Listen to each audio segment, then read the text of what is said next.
जय भीम नमो बुद्धाय साथियों।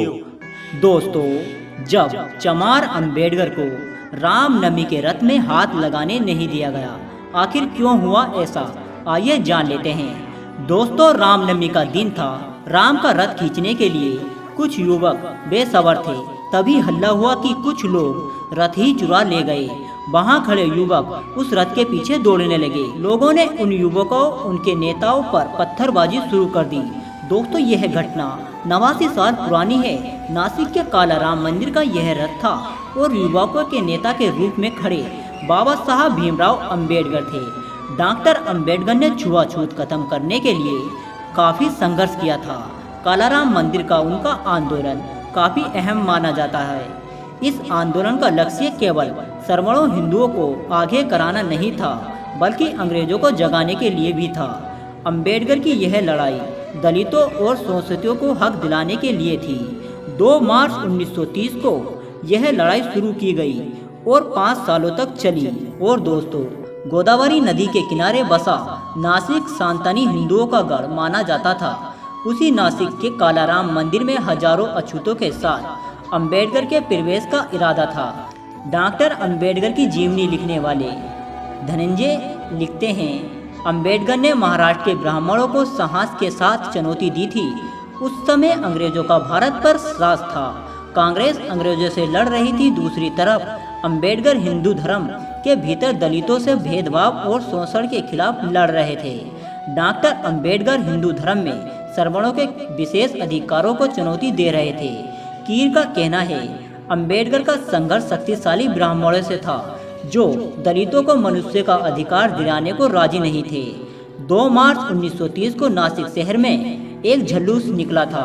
ऐसा जुलूस इस शहर ने पहले कभी नहीं देखा था। दोस्तों, अंबेडकर की अध्यक्षता में एक सभा का आयोजन किया गया था। उसी सभा में ये जुलूस निकालने का निर्णय लिया गया था। जुलूस लगभग 1 किलोमीटर तक जाना था, जिसमें करीब 15,000 लोग शामिल थे। और दोस्तों, लेखक धनंजय कीर बताते हैं कि श्री राम का नारा लगाते हुए यह जुलूस निकला था। जुलूस मंदिर के पास पहुंचा। मंदिर के सारे दरवाजे बंद थे, इसलिए जुलूस गोदावरी नदी के किनारे गया। वहां एक बहस सभा हुई।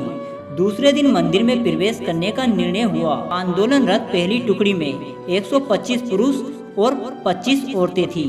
अगला दूसरा महीना यह आंदोलन चलता रहा। 9 अप्रैल 1930 को रामनवमी का दिन था। सनातनी हिंदुओं और अंबेडकर ने नेतृत्व वाले आंदोलनकारियों में एक समझौता हुआ कि राम के रथ खींचने में अछूतों को भी शामिल करने का निर्णय हुआ। अपने कार्यकर्ताओं के साथ अंबेडकर मंदिर के पास आए, पर अंबेडकर के समर्थकों के हाथ लगाने से पहले ही सनातनी हिंदू रथ ले उड़े। अंबेडकर ने सारी बातें बॉम्बे प्राप्त के ब्रिटिश गवर्नर फ्रेडरिक साइकोसको को लिखे पत्र में बता दी कि उनके अनुयायियों पर पत्थरबाजी हुई। अंबेडकर पर कोई पत्थर ना गिरे, इसलिए उनके सिर पर लोगों ने छतरी लगा रखी थी। हालांकि इसके बावजूद लोग जख्मी हो गए थे। इस घटना में एक युवक की मौत भी हो गई थी। ब्रिटिश गवर्नर को लिखे पत्र में इसका जिक्र भी मिला था। और दोस्तों, इस सत्याग्रह के बाद नासिक में अछूतों को काफ़ी मुश्किलों का सामना करना पड़ा था। उनके बच्चों के स्कूल बंद हो गए थे और रास्ते बंद कर दिए गए थे। दुकानों से उन्हें सामान मिलना भी बंद हो गया था। सनातनी हिंदू उन पर जोर जबरदस्ती करने लगे। इसके बावजूद भी उन्होंने आंदोलन चालू रखा था। तो दोस्तों, यह जानकारी आपको कैसी लगी?